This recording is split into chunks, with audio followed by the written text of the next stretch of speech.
A short-lived rally driven by war fears has made a comeback on midday trading. But what does the future hold for gold and silver next week? We'll talk about it and what to expect as we explore.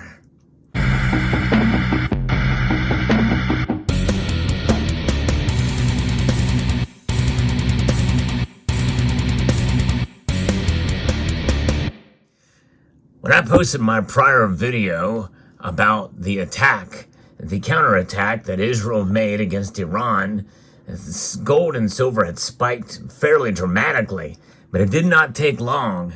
We're going to talk about it based off of a piece here from Kitco by Niels Christensen and what we should expect for next week in terms of the markets.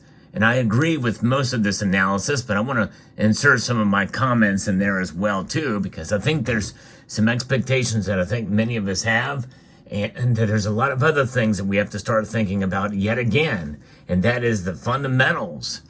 Chaos in the Middle East continues to generate a geopolitical safe haven bid in the gold market, and I think to some extent the silver market as well. I'm inserting that in here. But there are signs that the precious metals bull run is losing momentum, at least in the short term. In volatility overnight, gold prices spiked sharply above $2,400 as Israel carried out a limited military strike against Iran in retaliation for Iran's drone and missile attack over the previous weekend. The rising conflict is due to Israel's ongoing war with Hamas in Gaza.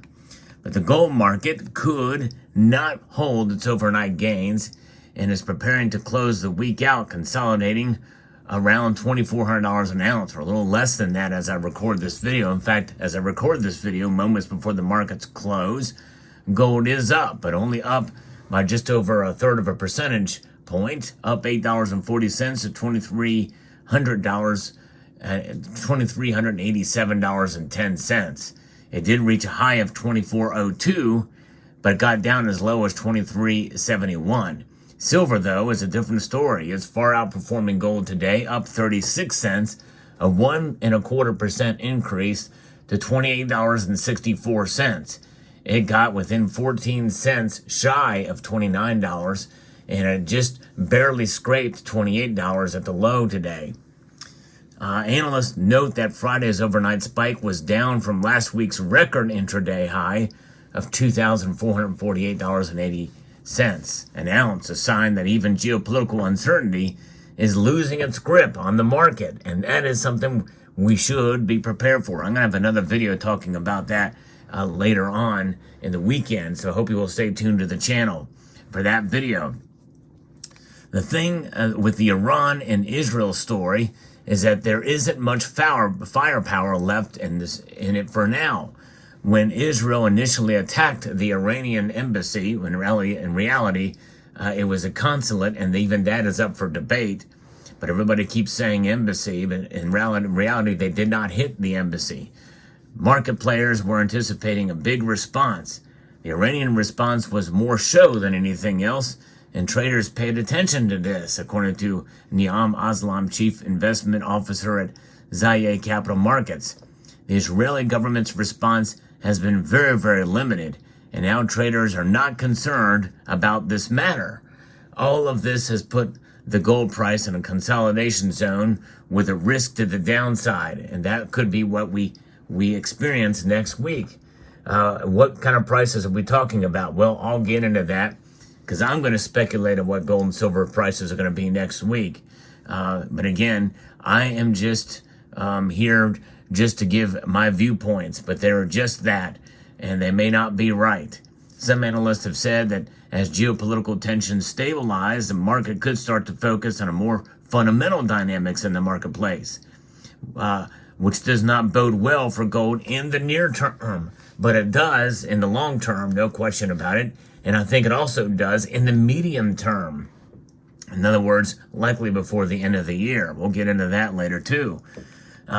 Now, we've seen a consolidation in record territory even as markets have pushed back Federal Reserve rate cuts to later this year. A June rate cut has all but been priced off the table.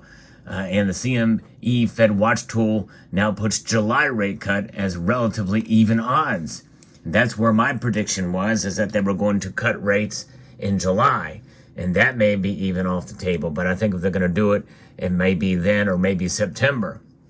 Some analysts have said that this environment will continue to support higher bond yields and a stronger U.S. dollar, which are two traditional headwinds for gold. And I agree with that as well, too. I worry that this market may suddenly wake up and one morning and realize the dollar and yields are sharply higher and the prospect of rate cuts have all but disappeared, according to Ole Hansen, head of commodity strategy at Saxo Bank. However, Hansen added that the market could be quite resilient, and with all of the uncertainty in global financial markets, it still has the potential to surprise investors. Now, I'm going to pause there because many of you, and kudos to my audience, many of you have been saying, well, at least a good portion of you have been saying that the Fed will not be cutting rates this year. And whereas I feel like they could, you very well may be right about this, because more and more analysts are starting to come to your side, and you've been calling it for a long time, for at least for a month or two, have been saying, and maybe even longer. Some of you said, yeah, there's no way that the Federal Reserve is going to be cutting rates this year and at all this year. Inflation is sticky. The value of this continues to decline and exceed expectations to the downside in terms of its value, which means higher inflation. And that means that it's going to have these higher yielding assets are going to be more attractive for investors, whereas in reality, they should be considering gold and silver because they are wealth preservation devices over the long course. But the pressure will be on that price. I'm mostly concerned about the massive hedge funds long, but the bulk of these positions was initiated at much lower prices. And although their stop loss levels have been raised as positions built, we can easily see a $50 drop without rattling anybody, he said.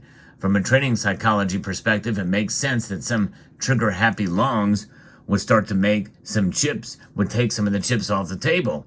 So there's a first number that was been given out to see what it could consolidate back down to. And I could definitely see that happening. Lukman Otanuga, manager of market analyst at FXMT, said that although gold is consolidating, it's not a market that investors want to bet against. You don't want to bet against this market. Gold's aggressive jump above $2,400 highlights the jittery markets remain to the tensions in the Middle East, although gold has given back most gains after Iran downplayed the impact of Israel's strike. The path of least resistance points north. This week ahead could see more volatility in the precious metals due to the incoming first quarter GDP and PCE report, which could impact the Fed cut bets. Talking technicals, bulls need to keep prices above $23.55 for another test of $2,400 and beyond. Weakness below $23.55 could open a path backwards to $23.20 and then to $2,300. David Morrison, senior market analyst at Trade Nation, said that although volatility could continue to increase in gold and silver, investors shouldn't ignore the broader bullish trends in the marketplace. Both metals stories remain the same. Both operate as safe havens in times of geopolitical and financial stress, but the story behind the current rally is one of years of relative inactivity being overcome by realization amongst investors that it is not a bad idea to diversify one's assets. And I often encourage my viewers as well, too.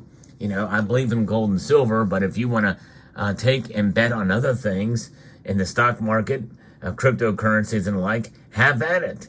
And gold and silver are just an insurance policy. You know, when we buy insurance, we also buy other things as well.